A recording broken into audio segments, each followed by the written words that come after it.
everybody. Good We are afternoon. now connected, recording, set up and live, ready to go. We hope. We hope. There's no hoping. We're fully in control of what's happening here. We have no doubt about it. Absolutely. What are we talking about today? It's the second week we've gone live on our profiles. We have something really juicy.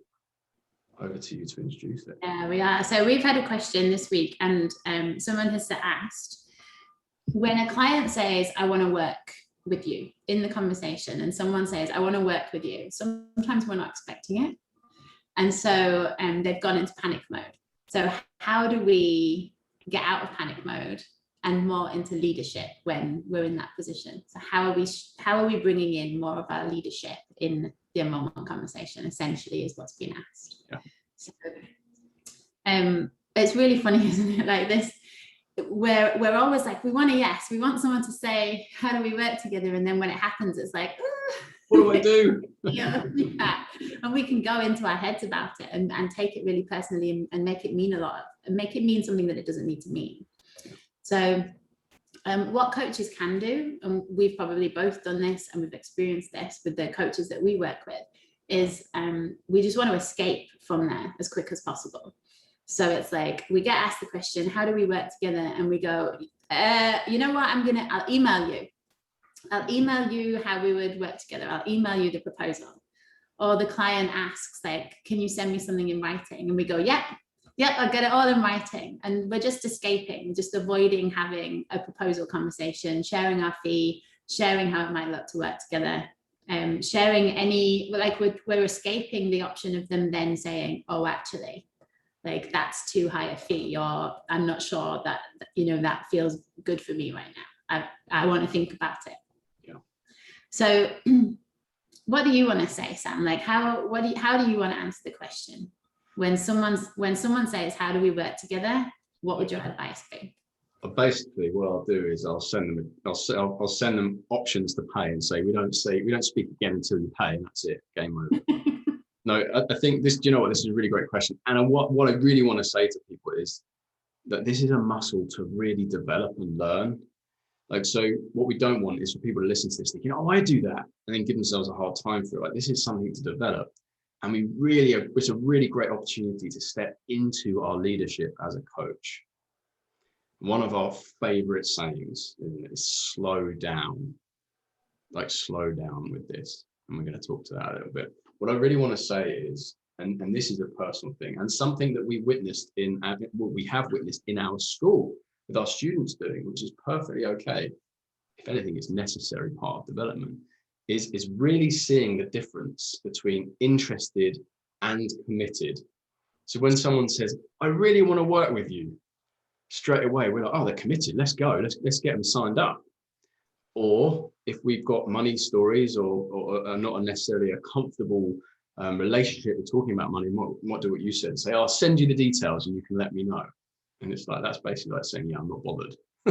Kind of thing, right? It's too uncomfortable.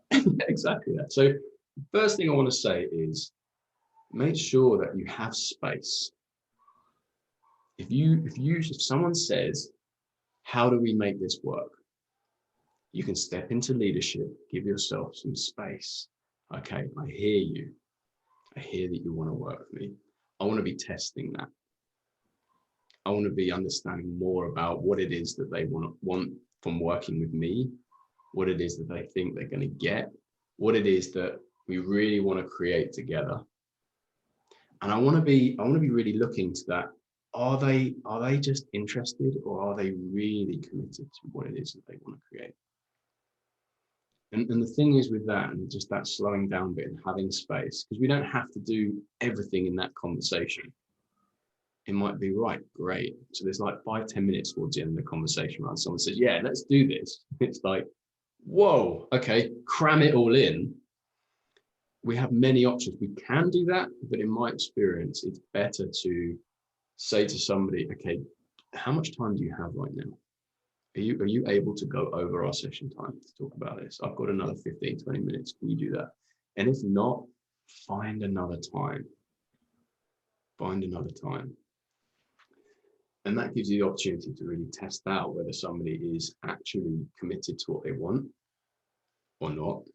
And it gives us the space, if we're feeling slightly uncomfortable, to just relax and work through our own stuff while still talking about money and what it might look like to work together. That's, I mean, there's many, many things I could say, but just as a coach, one of the most important things I think is to not feel like you have to rush, to not feel like you don't have absolute permission to take control and say, this is what I'd recommend, this is what I'd suggest, because it serves you too, and therefore it will serve your client. So I'm hearing, Sam, you're saying like create some space, like give that part of the conversation the respect that it deserves. Definitely. Create some space. Don't be afraid to offer more time in your calendar if you don't have space in that conversation. Yep. And then poke around, like ask questions that are going to help you understand and the client understand that they're interested or committed. Like tell me more about what you see that's possible if we were to work together. What is it that has you say you want to do this with me? Like, tell me more about that. Yeah, absolutely. And one of my favorite questions to ask, and this is just a general offering, one of my favorite questions to ask or topics to explore is, what do you think it's going to take to create this? Because I want to know, are they, and we say this to coaches a lot, right? What is it that you think creating a coaching business actually looks like? So we get an idea of, are they actually prepared to really do this, work? Because, you know, things get hard, things get tough. And it's like, are you going to show up to that? Or are we going to be having conversations that you're not showing up to? Right. So that's, again, it's not something to definitely do. It's just something I want to offer to the conversation. And if you're at the stage of the business where, you know, you are fluent in having proposal conversations, but it feels like there's a next level of leadership to bring in, this could be it. Yeah. Like this really could be it, because it's in these parts of the conversations that a really powerful coaching program is created. Like you don't want to have to be doing the heavy lifting in the program because suddenly this client has hit a wall and now they've like shut down, because you can have those conversations in the enrollment conversation around like, how do we navigate that when things get tough? Like, how do you up level yourself? What happens? Do you up level? Do you retreat? Tell me about that. Yeah, totally. So we need to know this to understand how we're going to serve them in that moment. Yeah, great point. And then just really practically as well, I'm going to add, share your proposal, right? Like if you've done all of that and you've got the space and you've tested the yes, like get in there and say, like, you want to have an idea, you're likely to have an idea of what you might want to offer based on the conversations you've had with that person in front of you. And if you don't, then it's probably too soon to be proposing. Right? So if you want to be clear that, yeah, actually, in order to serve this person, it's going to look like this. And it might be 6 months. So let's say, you know, the way we would work together is 6 months. We'd do 6 months and we'd meet twice a month, 3 times a month, whatever it is, how long the session is going to be. So up to 90 minutes, up to 60 minutes, whatever you do. And then for that, the fee is this. And if there's any support in between, you let them know. So you let them know like the logistics of it, like the really practical side of things at that point. And then just go quiet, right? Like give them the space, because this is the first time they're hearing it. Right? So give them the space to process like what it might look like to work with you. And they'll come back with like signals, right? Like they've fallen off their chair. Or like that looked like it was a shock to you. Totally. Yeah, but just hold that space for them. Don't be afraid to do that. It's such a rich opportunity for coaching as well around the proposal conversation. Again, if you're new to coaching, it might not feel something you're really comfortable doing straight away. That might not occur to you. But if you're more of an established coach, it might be something, again, stepping into that real leadership role of, you know, coaching around people's money stories, like what's showing up for you, where else does this show up for you, and that's such an important point when we're looking at helping somebody's whole life. You know, with life coaches, right? So helping somebody's whole life is such an important point, I think. Yeah. And what you said is, it made me chuckle, because I definitely did this in the beginning. It's like, okay, so the work with me is this much and it takes this long. See you later. Bye. Let me know. And then they go, and it's like, whoa, okay. Well, that was the end of that then. So I'm not sure what to do next. And, you know, I don't want to make that wrong, because a lot of us have done it, will do it, have done it, whatever. But that is such a great opportunity to, again, slow it down and find some more time. Like if you've done a proposal and somebody isn't absolutely sure yet, they might have some absolutely what am I going to say, really relevant and okay objections. I want to speak to my husband, I want to speak to my wife, I want to just do some figures and so on and so forth. Have another conversation booked in. Like, I hear you and I understand that. I acknowledge you for doing that. Totally get it. I appreciate your honesty.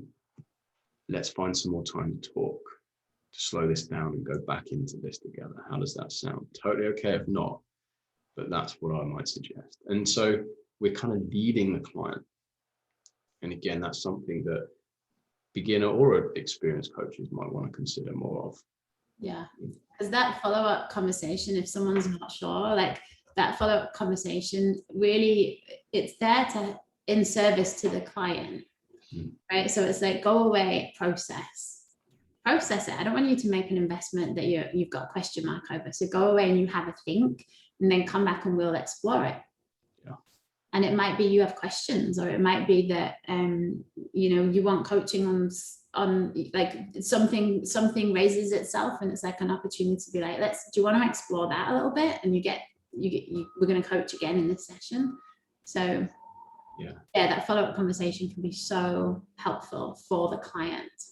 And doing it without attachment as well is the other thing that I would say, like really going into this as best you can. And it's certainly something I did not master in the early days. It's like a work in progress, but like doing it without attachment to them saying yes will have you more relaxed in that conversation, because you won't be so focused on the outcome. Yeah, totally. And just, point to end with, it's like that when you're proposing to somebody, and we know as people who have invested a lot of money in our own coaching and continue to, and we expect our clients to invest money in it, and sometimes a lot of money in themselves. That second conversation where you really slow it down and go into people's money stories. I've had experience where somebody has said, I just don't have the money. But you set up that second conversation because they want to go away and have a think about it, have a look at it, so on and so forth, and get into that conversation. And because I've been willing, I wasn't previously, but because latterly I've been more willing to go into that money story with people, there's been more yeses, because oh my God, Sam, like I've never had somebody explore this with me before. This is showing up everywhere for me, this neediness and this holding on in being safe. It's like, wow, yeah, let's do this. So it can be a real game changer, So if you're maybe a more experienced coach and you want to up the amount of yeses that you're getting, that is a really great way to start that and to have a look at that. That is definitely an area to look at. Okay. Empty. So that's us, right, for today. It is, yeah. Thanks for joining us, guys. And if you have questions about any of this or something coaching related that isn't related to this live, put it in the comments and we'll come back to you. Yeah, let us know and we will get back in touch. Great. See you same time next week. See you later.